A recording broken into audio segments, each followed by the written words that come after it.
seni budaya rebana ini akan pupus.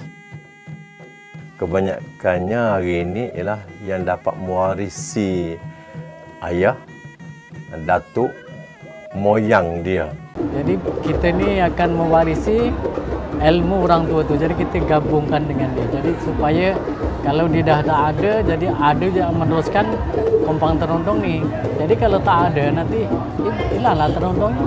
Hanya sekarang ni dia ada pusaka saja yang boleh menolong anak-anak seni yang berada di negeri Kelantan.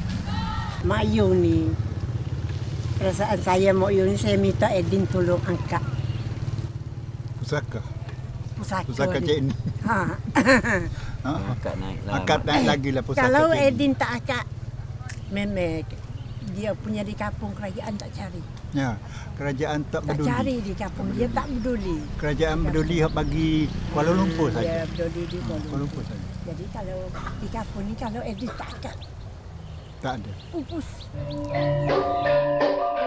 Pusaka started when I was journalist in charge of arts and culture in a Sunday daily. To be honest, I found the arts and culture activity in Kuala Lumpur very boring. It was coincidental that at that time quite a controversy was created when Parti Islam, who were governing the state of Kelantan, decided to ban all of these traditions, including Mak Yong, Wayang Kulit, Manora, Main Putri.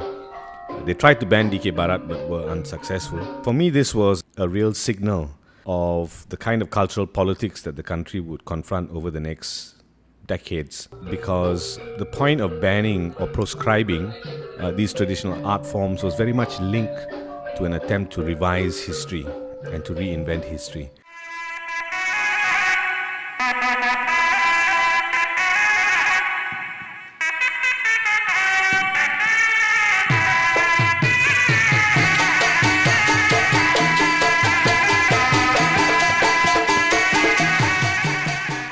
As a very reckless journalist, I decided to go up to Kelantan and interview and tell the stories of the lives of these performers and this edict would mean. Coincidentally, the Cultural Centre of the University of Malaya at that time under Professor Anis were very active, and they hosted a Wayang Kulit performance by a legendary dalang called Dolah Baju Merah. Just a few months before that, coincidentally, I had had a wonderful conversation with the drama critic and writer and director Krishanjit, and I had expressed my interest in studying Wayang Kulit. Of course, it was predictable for me to mention the name of Dalang Hamzah Awang Ahmad, who was the best known Dalang at that time. But Krishanjit told me to be more adventurous, to be more reckless in a sense, and to go out to Kelantan itself and find Dolah Baju Merah, whom he regarded as an extremely subversive and radical dalang.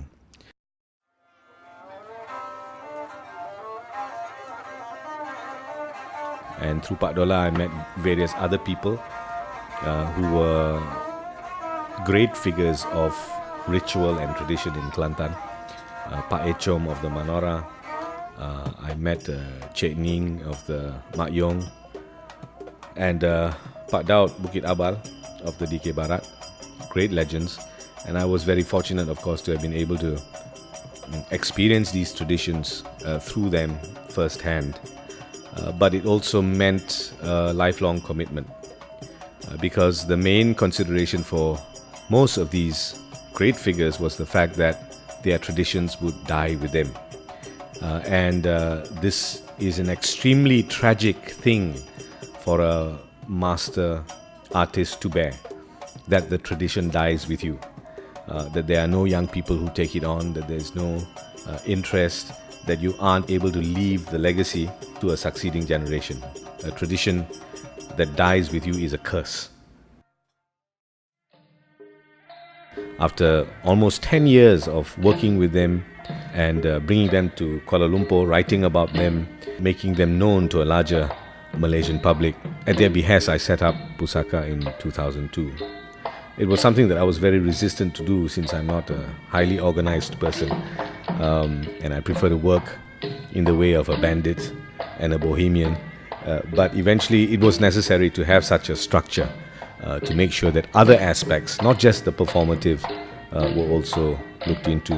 Aspects of transmission of tradition, aspects of engaging the young, aspects of intellectualizing the tradition, which is one of the main foundations for the setting up of Pusaka, is to be able to fend off charges and edicts with true intelligence and a real understanding of what these traditions mean.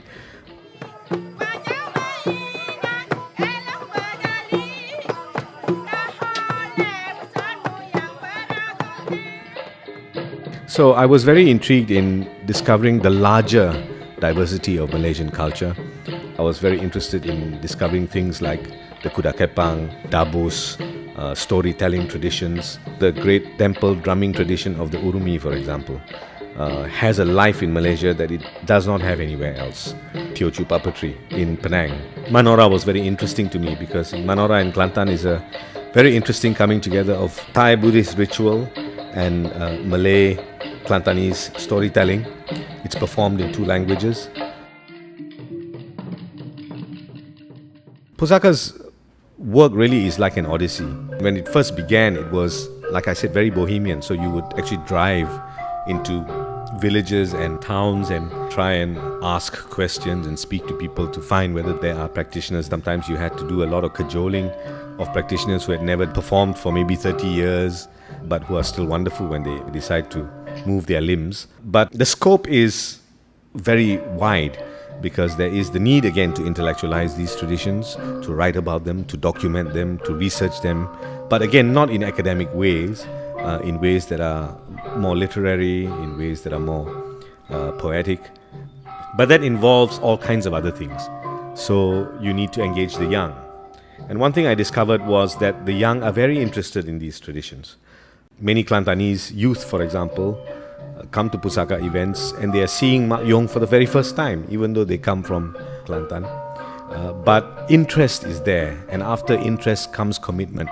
After commitment comes discipline. So within communities, we've seen an entire kind of transformation among young people. So that today, Pusaka can proudly say that of the various traditions we work with, up to about 20 traditions, close to 70% of the people we work with are under the age of 30. Another thing in the context of intellectualizing traditions that Pusaka has done has to relate it to broader questions of intellectual life, of ideas, of history. And through this process, we are constantly in conversation with all kinds of people about the nature ideas, on the nature of culture itself. The deep relationship that exists between performance and the need to express.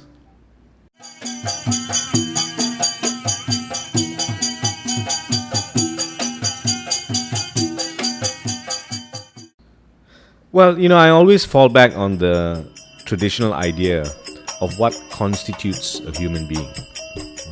And there is this idea of angin that we have in so much of, not just in Kelantan it's very pronounced, but it's there all over with all communities in Malaysia and spread across Southeast Asia. This notion of temperament and mood and individuality, and the idea of spirit or semangat, which is spirit or life force, and that the constant relationship and interweaving between these two things is hugely important to keep our sanity. And we hear so much talk these days of words like identity, and it's a term I loathe actually, and it's living in Malaysia, living in Southeast Asia, there are no hard identities that we can speak of. Everything is very fluid.